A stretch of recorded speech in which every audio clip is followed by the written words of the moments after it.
صحیح بخاری صفحہ نمبر 84 باب نمبر 4 میں درج ہے۔ حضرت عبداللہ بن عمرو بن عاص رضی اللہ تعالیٰ عنہ روایت کرتے ہیں کہ آپ صلی اللہ علیہ وآلہ وسلم نے فرمایا، مسلمان وہ ہے جس کی زبان اور ہاتھ سے دوسرے مسلمان محفوظ رہیں۔ حضرت موسیٰ اشرا روایت کرتے ہیں، کہتی ہیں ایک بار لوگوں نے نبی کریم صلی اللہ علیہ وآلہ وسلم سے پوچھا، یا رسول اللہ، کون سا صاحب اسلام یعنی مسلمان افضل ہے؟ تو آپ صلی اللہ علیہ وآلہ وسلم نے فرمایا، جس کی زبان اور ہاتھ سے دوسرے مسلمان محفوظ رہیں۔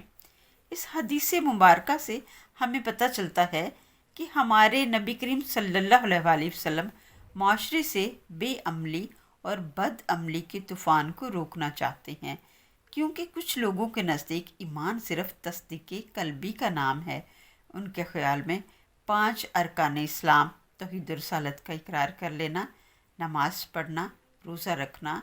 زکوٰۃ دینا اور حج کر لینا ہی مسلمان ہونے کے لیے کافی ہے۔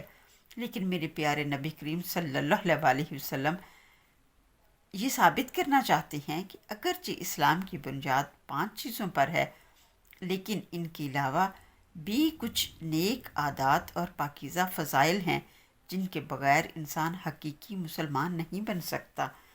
صرف زبان سے توحید کا اقرار کر لینا، نماز پڑھ لینا، زکوٰۃ دے دینا، حج کر لینا کافی نہیں ہے، اور نہ ہی یہ بہترین انسان اور بہترین مسلمان ہونے کا پیمانہ ہے، بلکہ افضل انسان وہ ہے جس کی زبان سے دوسرے محفوظ رہیں۔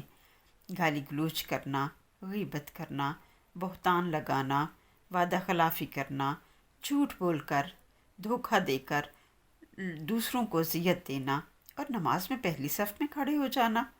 دھوکے، جھوٹ اور فریب سے لوگوں سے مال بٹورنا اور ہر سال حج کے لیے روانہ ہو جانا اور زکوٰۃ اور صدقات دیتے رہنا، اور زبان اور ہاتھ سے شر پھیلانا نہ تو اچھے انسان کی علامت ہے اور نہ ہی اچھے مسلمان کی نشانی ہے۔ نیک عادات اور پاکیزہ فضائل کے بغیر کوئی انسان حقیقی مسلمان نہیں ہو سکتا۔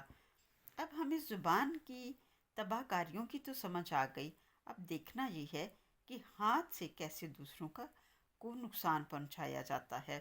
ہاتھ سے مراد صرف مار پیٹ نہیں ہے، بلکہ اپنے قلم کے ذریعے سے ایسا مواد لکھنا اور شائع کرنا جو شر پر مبنی ہو، جو معاشرے میں بد امنی پھیلائے، جو فساد پھیلائے، ایسا مواد جو معاشرے میں بے راہ روی کو پنپنے کی راہ ہموار کرے،